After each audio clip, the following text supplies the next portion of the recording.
Salut la famille, j'espère que tout le monde va bien.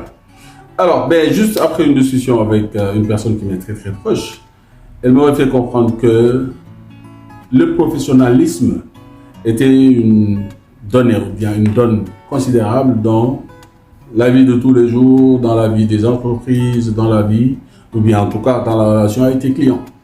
Et c'est vrai, j'en suis convaincu. Je me rappelle du temps où j'étais encore salarié, mon patron, mon supérieur, alors très souvent il me faisait une remarque: Prosper, tu dures trop avec les clients.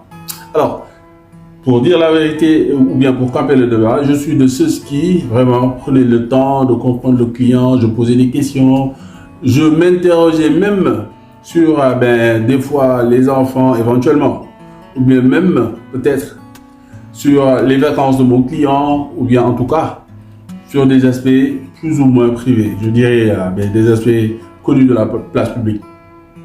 Alors, des années ont passé, j'ai continué à avoir cette habitude de comprendre les clients, d'être très très avenant. Je crois sincèrement que une des, en tout cas, facettes d'une vente excellente, c'est justement de très très bien connaître le client. Alors aujourd'hui, l'interrogation majeure qui me vient en tête, en tout cas la principale question qui me turlupine, c'est justement où est-ce que je dois mettre mes limites par rapport au client. Connaître le client, c'est vrai, pouvoir lui poser des questions donc ouvertes et fermées en entonnoir pour effectivement en déduire son besoin, son état de manque et lui proposer ton client. Aujourd'hui, je vends des services. Je suis consultant, je suis entrepreneur. En même temps, j'accompagne des gens, je coach des personnes.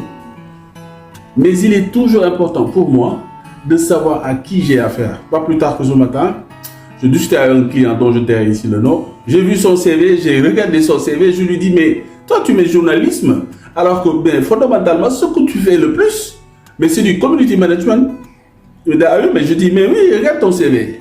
Toi tu es beaucoup plus community management que journaliste, même si quelque part tu as cette formation. Alors si on doit travailler ensemble, je vais changer ton CV. Il m'a dit: tu as raison.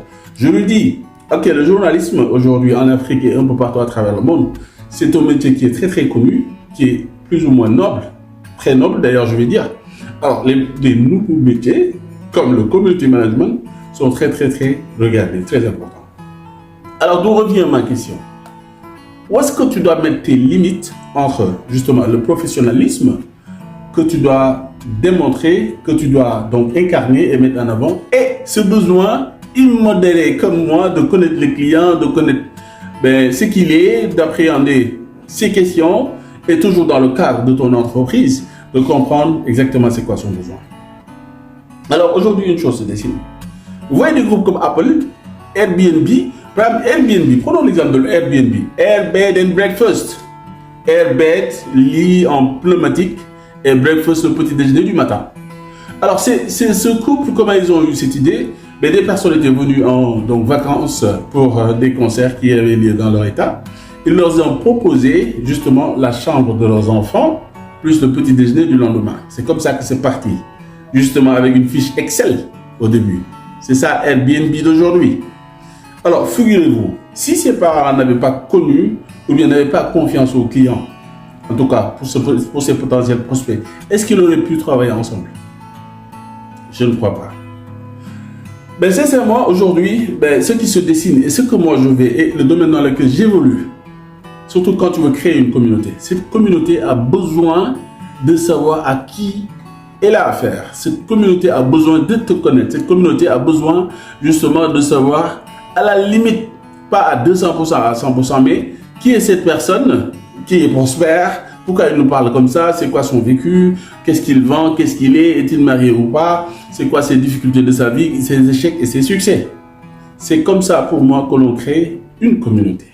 La communauté sont des gens qui se réfèrent à toi, qui te comprennent, qui voient en toi quelqu'un de transparent, d'honnête et de sincère, mais en même temps, quelqu'un qui pourrait solutionner leurs problèmes. Aujourd'hui, si je vois la communauté d'Apple, Apple foncièrement ne connaît pas tous ses clients.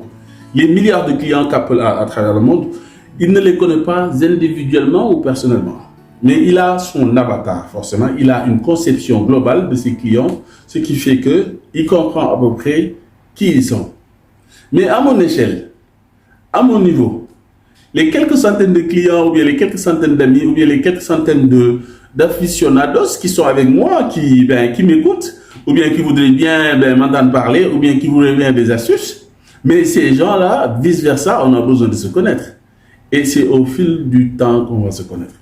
Alors justement, c'est juste pour dire sincèrement que ce concept de professionnalisme, il est valable. Il est bon si toutefois que tu es la personne expérimentée, sachant, ayant les outils pour régler le problème ou bien les situations difficiles que pourrait vivre un client, un prospect, whatever.